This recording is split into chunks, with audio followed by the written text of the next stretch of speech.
नमस्कार मित्रों, मैं मुकेश श्रीवास्तव एक बार फिर आपके सामने भगवत चर्चा के लिए। मित्रों, हमारे यहाँ परम से मिलने के लिए, परम सत्ता का अनुभव करने के लिए 3 मार्ग बताए गए हैं प्रमुखता से, जिन्हें प्रस्थान कहते हैं। प्रस्थान त्रयी। प्रस्थान कहते हैं राजमार्ग को, चौड़े से उस अच्छे से सुगढ़ रास्ते को प्रस्थान कहते हैं जिस पे राजा लोग चलते हैं। यानी कि ये वो मार्ग है जिस पे साधक राजा की तरीके से चलते हैं, शान से, और हैं भी। ये 3 मार्ग हैं: दार्शनिक मार्ग, वैदिक मार्ग और स्मार्त मार्ग। पहला है आपका वैदिक मार्ग, जिसे कह सकते हैं। इसमें हम उपनिषदों का अध्ययन करते हैं। सनातन धर्मी लगभग सभी जानते हैं, हमारे यहाँ 108 उपनिषद हैं प्रमुख। वैसे तो और भी बहुत सारे उपनिषद हैं। इन उपनिषदों का अध्ययन करते हैं वैदिक मार्ग में। इन उपनिषदों में मंत्र होते हैं। दूसरा प्रस्थान है दार्शनिक प्रस्थान, जिसमें ब्रह्मसूत्र का अध्ययन किया जाता है। ब्रह्मसूत्र एक ऐसा महान ग्रंथ है जिसको रचा है भगवान बादरायण मुनि ने, ऐसा कहा जाता है, माना जाता है। जिसमें सूत्र हैं छोटे छोटे। यह विद्वानों के काम की चीज है।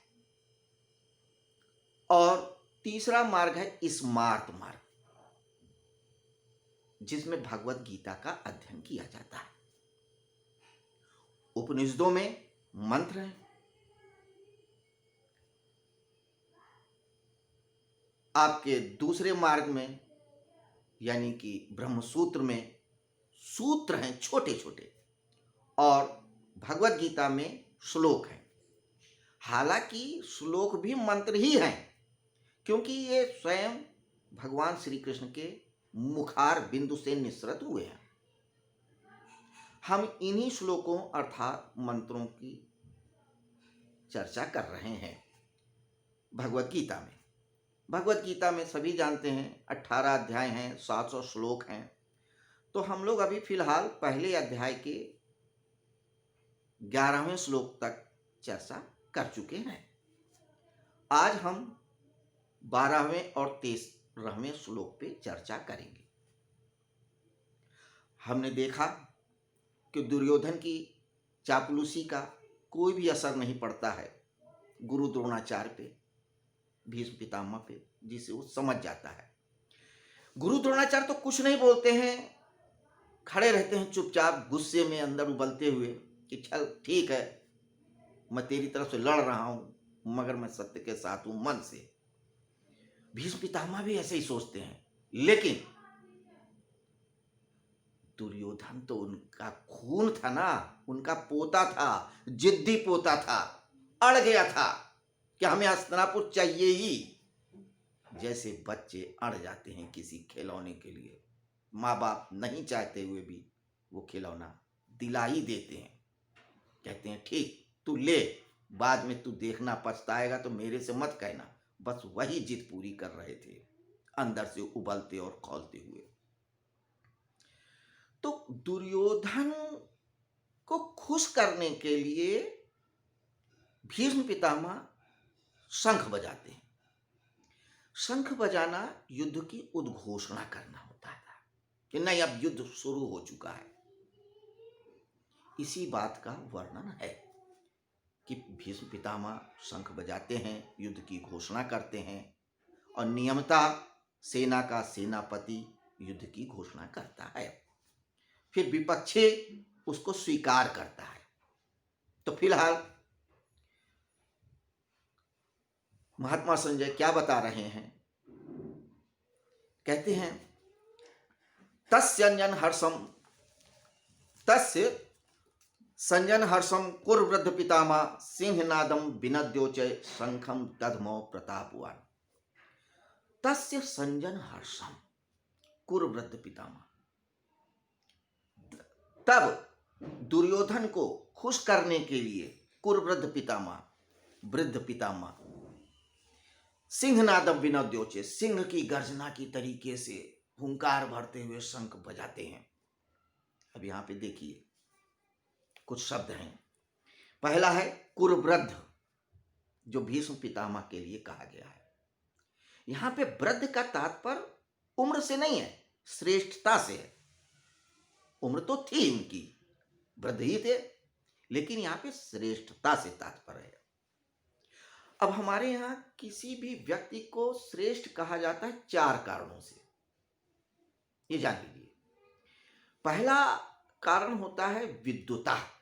जब कोई व्यक्ति बहुत विद्वान होता है तो उसको भी श्रेष्ठ माना जाता है। जब कोई व्यक्ति बहुत धनवान होता है उसको भी श्रेष्ठ माना जाता है। कोई व्यक्ति बलवान होता है शारीरिक रूप से, मानसिक रूप से, उसे भी श्रेष्ठ माना जाता है। और फिर अंत में जो उम्र में बड़ा होता है उसे भी श्रेष्ठ माना जाता है। तो यहां पे भीष्म पितामह चारों कसौटियों पे श्रेष्ठ थे, शारीरिक रूप से भी, मानसिक रूप से भी, धन से भी, क्योंकि हस्तिनापुर वास्तव में उन्हीं का था। असली उत्तराधिकारी तो वही थे ना। वो तो पिता की इच्छा के लिए, सुख के लिए उन्होंने त्याग कर दिया था, ये और बात।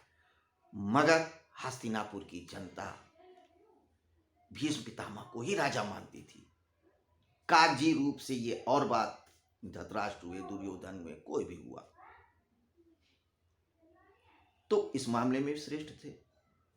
बलवान थे ही, महारथी थे, बहुत सारे युद्ध जीते, अपने तीनों भाइयों की युद्ध के लिए 3 कन्याओं को जीत के लाए थे। ज्ञानी भी थे। जब सरसैया पे पड़े हुए थे भीष्म पितामह, तो भगवान श्री कृष्ण ने पांडवों से कहा था, आपको कुछ शिक्षा लेनी है तो पितामह के पास जाइए और लीजिए। भगवान श्री कृष्ण भी उनकी विद्वता को मानते थे, जानते थे। उम्र में तो श्रेष्ठ थे। हालांकि युद्ध भूमि में भीष्म पितामह से भी उम्र में बड़े थे। कौन? बाली। बाली भीष्म पितामह के चाचा थे, यानी इनके पिताजी शांतनु के छोटे भाई थे। लेकिन गुणों में कौन श्रेष्ठ था? भीष्म पितामह ही श्रेष्ठ थे। इसलिए भगवान वेदव्यास ने यहां पर भीष्म पितामह के लिए कुरवृद्ध कहा। सिंहनादम विनद्योचय शंखम दधमो प्रतापवान। तो भीष्म पितामह ने सिंह की तरह गरज कर उद्घोषणा किया, शंख बजाया, सिंह की तरह। शेर ही थे, किसी से डरते नहीं थे, इसीलिए उनको वरदान भी मिला, इच्छा मृत्यु का।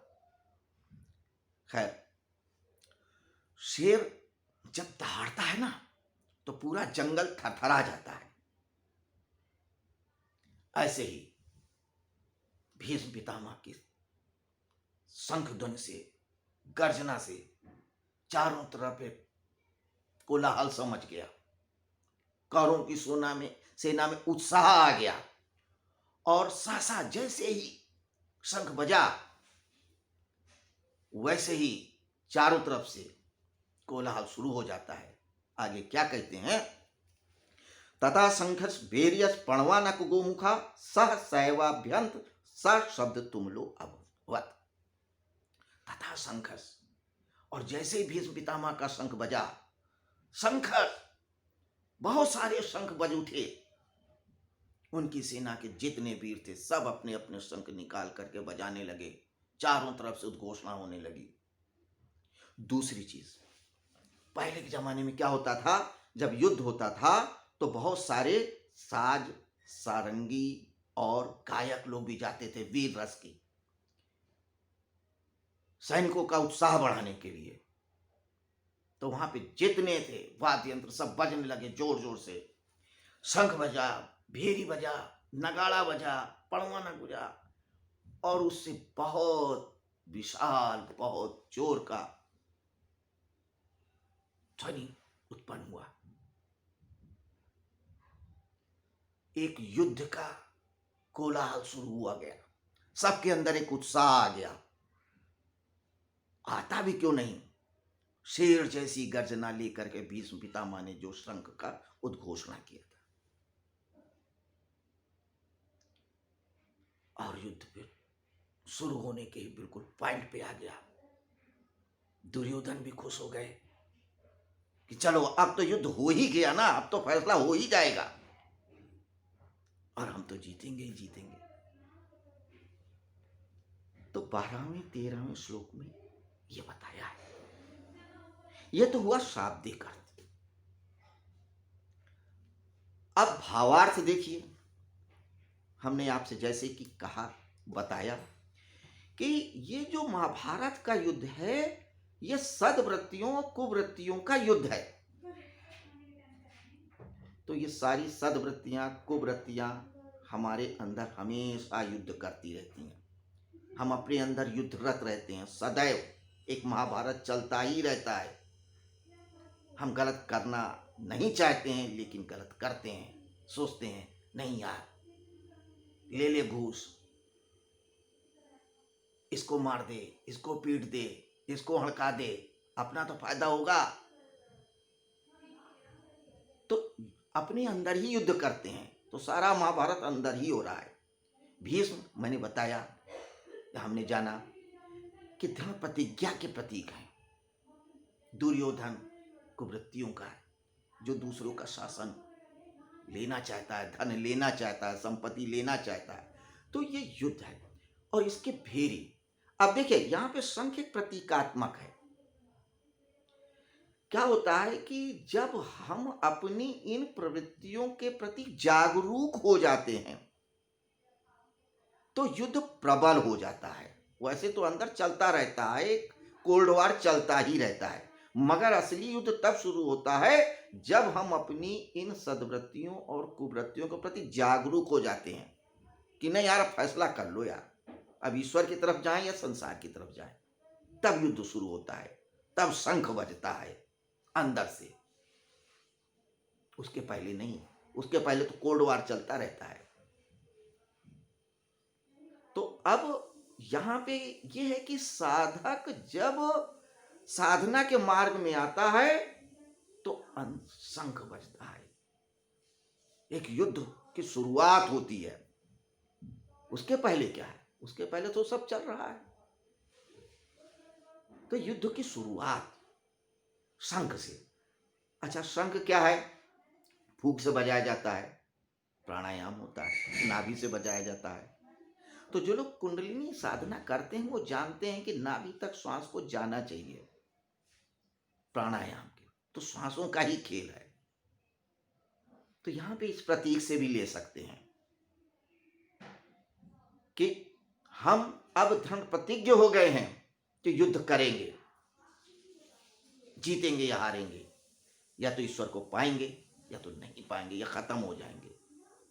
तो ये महाभारत की शुरुआत हुई। अब तो अभी क्या होता है कि ये भीष्म पितामह कौरवों की तरफ से हैं, तो पहले कुवृत्तियों से ही लड़ना पड़ता है, सद्वृत्तियों से लड़ना नहीं पड़ता है।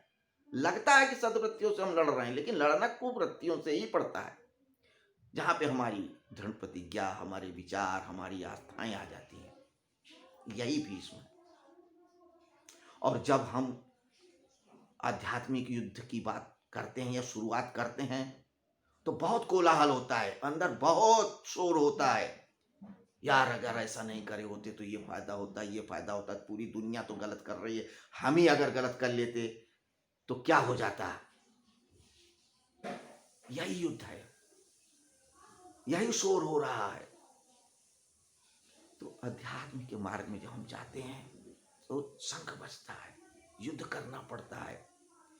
तो 12वें और 13वें श्लोक से हमने यही जाना कि हमें एक दृढ़ प्रतिज्ञा करनी पड़ती है और फिर उसको जगाना पड़ता है।